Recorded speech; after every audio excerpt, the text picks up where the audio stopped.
Praise the Lord. கர்த்தருக்கு ஸ்தோத்திரம். தேவனுக்கு மகிமையாக தேவனுடைய பிள்ளைகளை தேவனுடைய வார்த்தை வெளிப்படும் நேரத்தில் அநேக நேரங்களில் அநேக விஷயங்களை தேவன் நம்ம கற்றுக் கொடுக்க விரும்புகிறார்.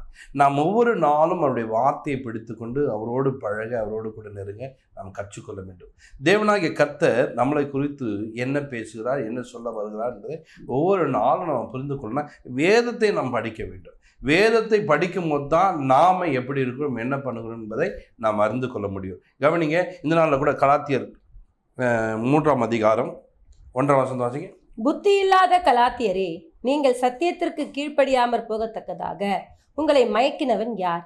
இயேசு கிறிஸ்து சிலுவையில் அறையப்பட்டவராக உங்கள் கண்களுக்கு முன் பிரதிட்சியமாய் உங்களுக்குள்ளே வெளிப்படுத்தப்பட்டிருந்தாரே. நல்லா கவனிங்க. புத்தி இல்லாத கலாத்தியரை குறித்து சொல்ற. புத்தி இல்லாதவர்கள், புத்தி இல்லாமல் போனார்கள். ஏன் புத்தி இல்லாமல் போனார்கள் அப்படின்னு சொன்னால், பிரதிட்சயமாக சிலுவையிலே தொங்கப்பட்ட இயேசுவை, சிலுவையிலே அறையப்பட்ட இயேசுவை இவர்கள் பார்த்திருந்தும் அவருடைய காரியங்களை அறிந்தும் இவர்கள் இப்போது புத்தி இல்லாமல் போகிறார்கள். கவனிங்க, வேறு விதமான ஒரு காரியத்துக்குள்ள போகிறார்கள், வேறு காரியங்களை சிந்திக்க ஆரம்பிக்கிறாங்க.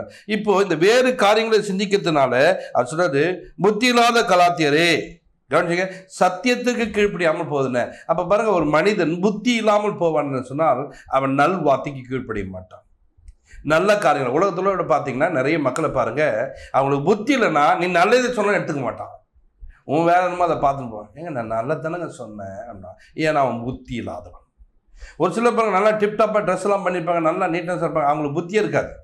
அந்த புத்தி இல்லாதவர்கள் பாருங்க, நீங்கள் என்ன சொன்னாலும் அவங்க என்ன பண்ணுறாங்க, அதை ஏற்றுக்கொள்ள மாட்டாங்க, அதை அறிந்து கொள்ள மாட்டாங்க. நீ எல்லாம் சொல்லி நான் கேட்கணுமான்னு.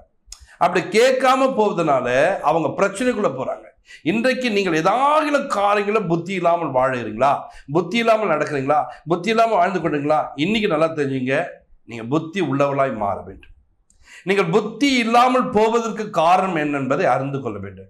புத்தி இல்லாத கலாத்தியரே, இவர்கள் சத்தியத்துக்கு கீழ்ப்படியாமல் போகாதபடிக்கு உங்களை மயக்கணும் யார்? ஒரு மயக்கம் ஒன்று ஒரு மனிதனுக்கு வருமானால் அவன் புத்தி மாறிவிடும், அவன் சரியில்லாதான் மாடுவான். ஒரு மயக்கம் வருதுன்னு சொன்னா தனக்குரியதை அவன் இழந்து போயிடுவான், தனக்குரியதை விட்டுடுவான்.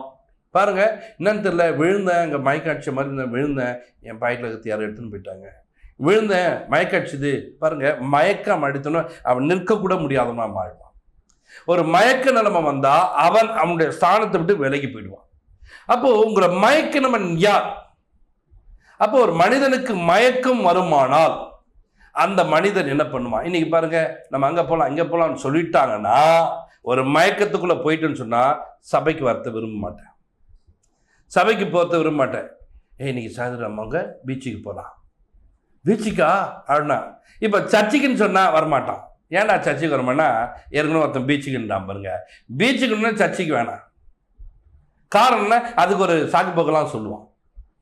இல்லை நான் அங்கே போனோம், இங்கே போனோம், இதை செய்யணும், இதை செய்யணும், இது இன்னைக்கு முக்கியமான விஷயம் பார்த்தா சும்மா தான் சுற்றுவான்.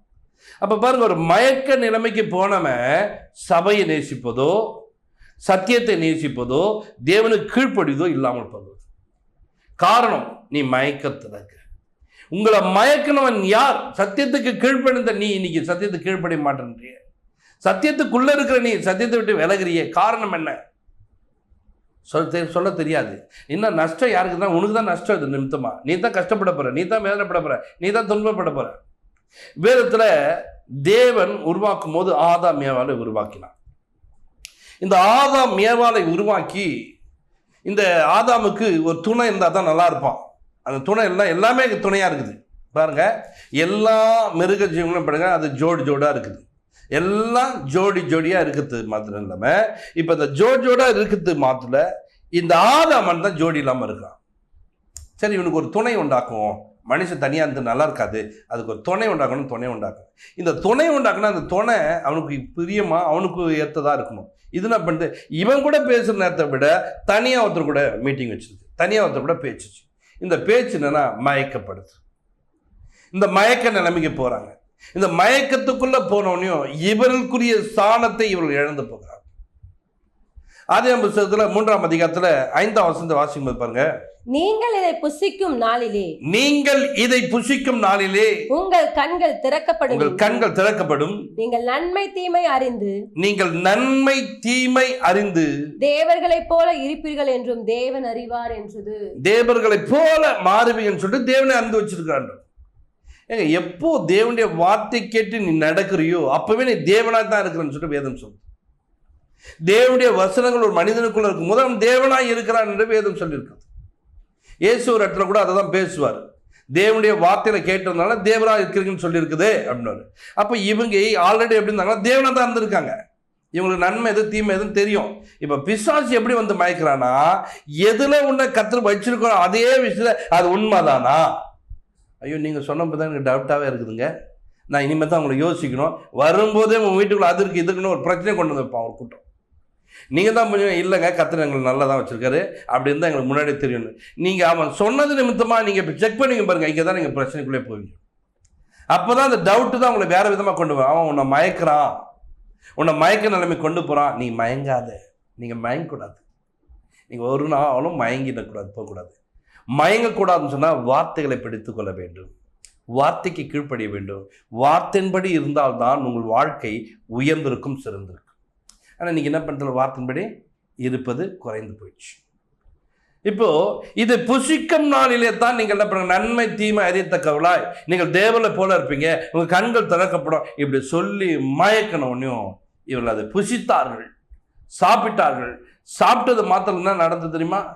இவர்கள் தேவனுக்கு விரோதமான காரியங்கள் செய்தவராக ஒளிந்து கொண்டார். இப்ப தேவன் வந்து பார்க்கிறார், எங்க ஆதாமே? ஆதாம் சொல்றது, நான் தோட்டத்துக்குள்ள ஒளிந்து கொண்டிருக்கிறேன், நாங்கள் நிர்வாணியா இருக்கிறோம். பார்த்தீங்களா, இன்னைக்கு இவங்களை மயக்கணும்னு நீ எங்க ஒண்ணு தெரியுமா, தேவனை விட்டு தூரம் ஓடுகிறாய். தேவனை விட்டு தூரம் ஓடுறது மாத்திரம் இல்ல, எந்த ஏதேன் தோட்டத்தை உனக்காக உருவாக்கி 4 ஆறுகளையும் மரம் செடி கொடிகள் எல்லாவற்றையும் மிருக ஜீவன்களும் பறவைகளை எல்லாவற்றையும் உனக்காக வைத்தாரோ அவைகளை நீ இழந்து போகிறாய். எவைகளுக்கு நீ பேர் வைத்து எவைகளை பேர் வச்சு நீ அழைச்சி கூப்பிட்டுட்டியோ அவைகள் உன்னை மதிக்காம போறதுக்கு காரணம் நீ ஆண்டவரை மதிக்காம போயிட்ட, ஆண்டவர் கீழ்ப்படியாம போயிட்ட, ஆண்டவருடைய வார்த்தையின்படி நடக்காம போனதுனால, நீ மயக்க நிலைமைக்குள்ள போனதுனால உன்னை யாருமே மதிக்கிறது கிடையாது. புரிந்த விஷயம். இன்னைக்கு அநேகருடைய வாழ்க்கை அப்படிதான் மாறிச்சு. அநேகர் யாருமே நம்ம மதிக்க மாட்டாங்க. நீ ஏதோ ஒன்று மயங்கிட்ட, நீ புத்தி இல்லாதவன மாறிட்ட. இந்த புத்தி இல்லாதவனை யார் மதிப்பாங்க? புத்தி இருந்தா தானே உன்னை மதிக்கிறதுக்கு. நீ புத்தி உள்ளவனா என்னை மாற்றிக்கொள், நீ புத்தி உள்ளவனா நட, நீ புத்தி உள்ளவனா வாழ்ந்துப்பார். தேவன் உன்னை கொண்டு ஒரு பெரிய காரியங்கள் செய்வார். இன்னைக்கு தேவ சமூகத்தில் வந்திருக்க பிள்ளைகளே, தேவனோடு கூட ஐக்கியப்படுவங்களே, இன்னைக்கு தேவனுடைய வார்த்தை கேட்குறீங்க. நீங்கள் யார் பின்னாடி யாருடைய பேச்சை கேட்டு நீங்கள் மயங்கி இருக்கிற, யாருடைய சொல்லு இல்லைங்க எங்கள் அம்மா அப்படி சொல்லுவாங்க நான் அதனால தான் அப்படின்னு சொல்லிட்டு இன்னும் கேட்டுனுக்கியா? உனக்கு ஒரு தேவன் இருக்கிறான். தேவனுடைய வார்த்தை கேட்டு எல்லா வார்த்தையும் நல்ல வார்த்தைன்னு எடுத்துக்காதீங்க. ஒரு சில வார்த்தைகள் ஒரு சில நேரத்தில் நம்மளுக்கு விரோதமாய் பேசுவாங்க. பேதுரு தேவனோடு கூட தான் இருக்கிறார், தேவனோடு கூட தான் பழகிறார், தேவனோடு கூட தான் பேசுகிறார். ஆனால் அவர் என்ன பண்ணாதுங்களா, கொஞ்ச நேரத்தில் என்ன பேசினார்னா, என்ன யாருன்னு சொல்கிறாங்கண்ணா, உடனே பாருங்க நீ கிறிஸ்துனார். அப்போது மாம்சம் ரத்தம் உனக்கு வெளிப்படல, என் பிதா தான் உனக்கு வெளிப்படுத்தினான்னு சொன்னார். இதே வார்த்தையை பேசினவர் பிதாவுடைய வெளிப்பாடை பெற்றுக்கொண்ட ஒரு மனுஷன் கொஞ்ச நேரத்தில் பாருங்க இது உமக்கு நேரிடக்கூடாது, எனக்கு பின்னாலே போய் சாத்தார். எந்த மனிதனுக்குள்ள பிதாவின் வார்த்தை கிடைத்ததோ அதே மனிதனுக்குள்ள பிசாசும் கிரியை செய்யலாம். ஏன்? எதனால? அந்த சம்பவத்தை எனக்கு இப்படி நேரிட போகுது, நான் இப்படி மறிக்க போறேன் நான் அப்படின்னும் போது இவர் என்ன பண்றாரு, அதெல்லாம் பார்க்கும்போது அந்த வார்த்தைக்கு ஆப்போசிட்டா அவரை காப்பாற்றுன்ற மாதிரி அது உமக்கு நேரிடக்கூடாது சொன்னார் பாருங்க. அப்பதான் பிசாசு கிரியை செய்யலாம். இன்னைக்கு தேவ பிள்ளைகளே, நீங்கள் மயங்கக்கூடிய நிறைய விஷயங்கள் உங்களுக்குள்ள அடிக்கடி வரும். நீங்கள் மயங்கக்கூடாது. சத்தியத்துக்கு கீழ்ப்பிடிந்தவளா இருக்கணும், சத்தியத்துக்கு பயந்தவளா இருக்கணும், சத்தியத்தோடு நெருங்கக்கூடியவளா இருக்கணும். இன்னைக்கு உங்க வாழ்க்கையில் எது உங்களை மயக்குது, எந்த காரியங்களை நீங்கள் மயக்கப்படுகிறீர்கள், எந்தெந்த காரியங்கள் உங்களை இப்பொழுது வேதனைப்படுத்திக் கொண்டு ஒரு காரியத்தை நீங்கள் அறிந்து கொள்ள வேண்டும். தேவனுடைய பிள்ளைகளை, ஒவ்வொரு நாளும் நீங்கள் மயங்காதபடிக்கு தேவனோடு கூட பழக வேண்டும், தேவனோடு கூட நெருங்க வேண்டும். தேவாவியானவர் என்னை தேற்றும் பலப்படுத்தும் என்று சொல்ல வேண்டும்.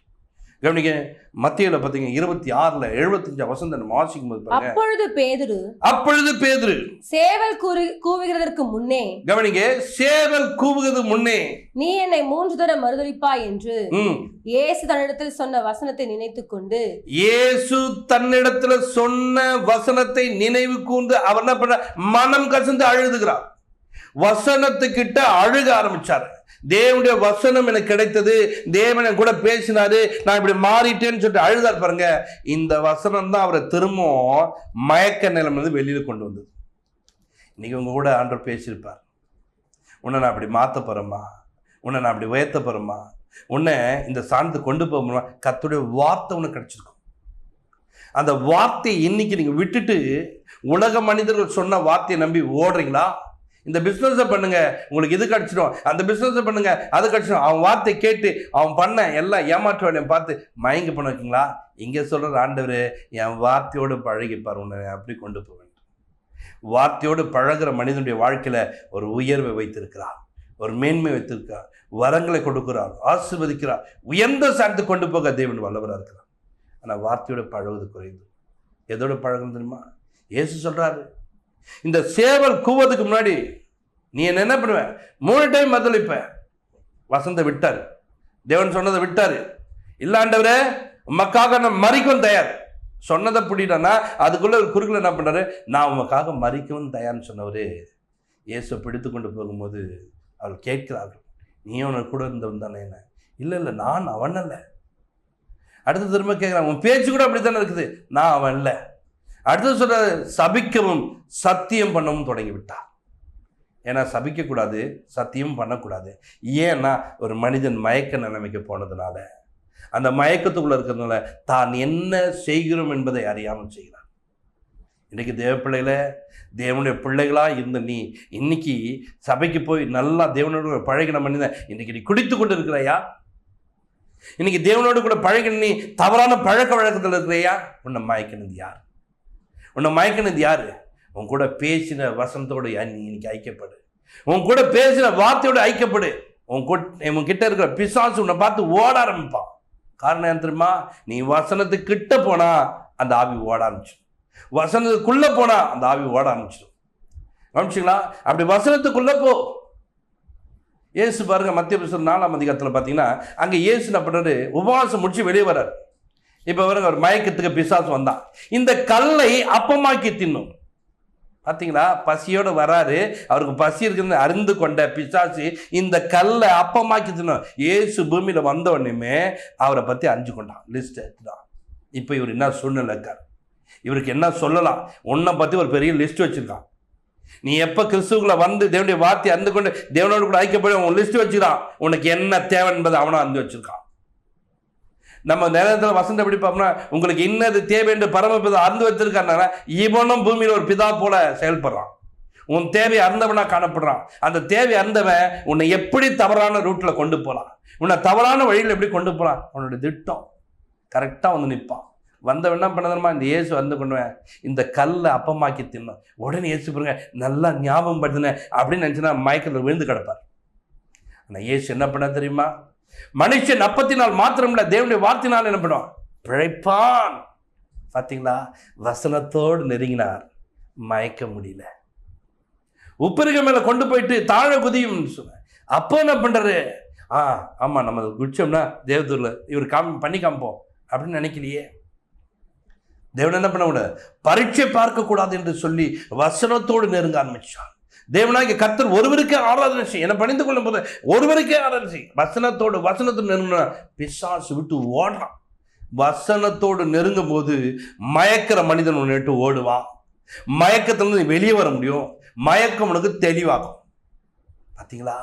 இன்னைக்கு நீங்கள் எந்த வசனத்தோடு நெருங்கி கொண்டிருக்க, எந்த வசனத்தோடு பழகிற, எந்த வசனத்தோடு நெருங்கி இருக்க யோசிச்சுப்பார். இந்த பேதுரு இந்த வசனத்துக்கிட்ட போனோன்னையும் மனம் கசந்து அழுதார். என் இயேசுவானவர் சொன்ன வார்த்தை என் வாழ்க்கையில் அப்படியே மாறிடுச்சுன்னு சொல்லிட்டு அழுது அப்பா நான் தவறு செய்து விட்டேன் என்று சொன்னார். தேவ சமூகத்தில் காத்திருந்தார். மயக்க நிலைமையில இருந்த கர்த்தர் வெளியில கொண்டு வந்தார். எந்த மனிதனை மயக்கி வெறுமையாக்கணும்னு நினைச்சானோ, எந்த மனிதனை ஒன்னலாமாக்கணும், அதே மனிதனை தேவனுடைய சமூகத்துக்கு வந்து வார்த்தை கிட்ட வந்து என் நாட்டுக்குட்டிகளை மேயின்னு சொல்லிட்டு கற்றுக் கொடுத்து அவளை வழிநடத்தினார். அவளுக்கு அவர் உதவி செய்தார். எந்த மனிதனை பாருங்க, இப்போ நிழல்பட்டால் சுகத்தை கொடுத்து அற்புதங்களை செய்ய வைத்த ஒரு தேவன் கூட இருந்தார். இன்னைக்கு உன் மயக்க நம்மள கர்த்தர் வெளியில் கொண்டு வர நீ ஆண்டோடைய சமூகத்தை நாடு. தேவன் உனக்கு உதவி செய்வார். ஜெபிப்போம். பரலோக பிதாவே உங்களுக்கு நாங்கள் நன்றி சொல்கிறோம். இப்போதும் ஆண்டவரே, ஜனங்கள் எதிலெல்லாம் மயங்கி கிடக்கிறார்களோ அந்த மயக்கத்திலிருந்து வெளியே வர உங்களுடைய வசனங்களை கேட்டு புத்தி உள்ளவளாய் மாற தேவன் தாமே இவளை ஆசிர்வதிங்க, வழிநடத்துங்க.